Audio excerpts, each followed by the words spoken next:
రాష్ట్రంలో ఏ మూలకు వెళ్ళినా, ఏ ప్రాంతానికి వెళ్ళినా మీ తాలూకు హత్యలు, మానభంగాలు, మీరు చేస్తున్నటువంటి అన్యాయాలు రాష్ట్రంలో ప్రజలు చూస్తున్నారనేటువంటి విషయాన్ని ఈ సందర్భంగా తెలియజేస్తా ఉన్నా. పెట్టారు ఈరోజు ఉదయం వారి తల్లి ఇచ్చినటువంటి కంప్లైంట్ మేరకు కేవలం నాగరాజ్ అనేటువంటి ఒక సిఐ మీద, ఆ స్టేషన్ హౌస్ ఆఫీసర్ ఎవరైతే ఉన్నారో ఆయన మీద 4 సెక్షన్లతో కేసు రిజిస్టర్ చేశారు. దాంట్లో మర్డర్ కేసు కూడా అందులో పొందుపరిచారు. అంటే చంపినట్టు ప్రభుత్వం ఒప్పుకుంది. కానీ దీంట్లో కేవలం ఒక సిఐని మాత్రమే బలిపశువుని చేయాలి అనేటువంటి ఆలోచన ప్రభుత్వంలో కనబడతా ఉంది. కేవలం ఒక సిఐ ఈ పని చేసి దీన్ని కామప్ చేద్దాం అనుకునేటువంటి పరిస్థితులు ఉండవు.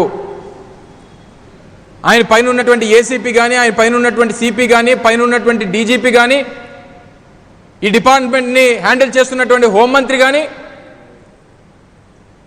వీరందరి మీద కూడా కేసు పెట్టాల్సిందే. వీరి మీద సిబిఐ ఎంక్వైరీ జరగాల్సిందే. వాస్తవాలు బయటికి రావాల్సిందే. లేదంటే ప్రజలు పోలీస్ స్టేషన్కి వెళ్ళడానికి కష్టం వస్తే, ఆపద వస్తే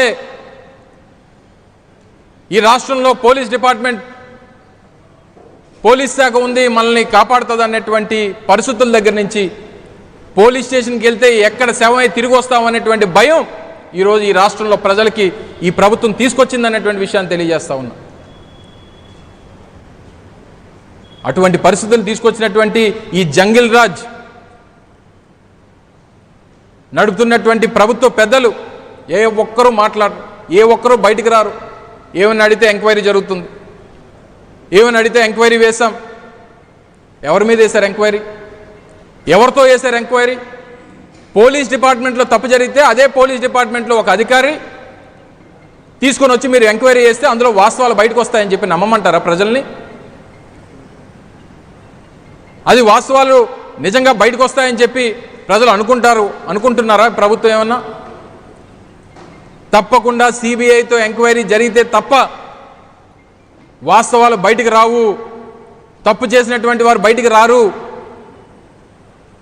ఇది ఒక్కసారే కాదు, అనేక సందర్భాల్లో ఈ హత్య రాజకీయాలు, అనేక సందర్భాల్లో ఈ హత్య రాజకీయాలు తెలుగుదేశం పార్టీ అధికారంలో ఉన్నటువంటి ప్రతిసారి జరుగుతూనే ఉంటాయి. అనేక సందర్భాలు మనం గతంలో కూడా చూసాం.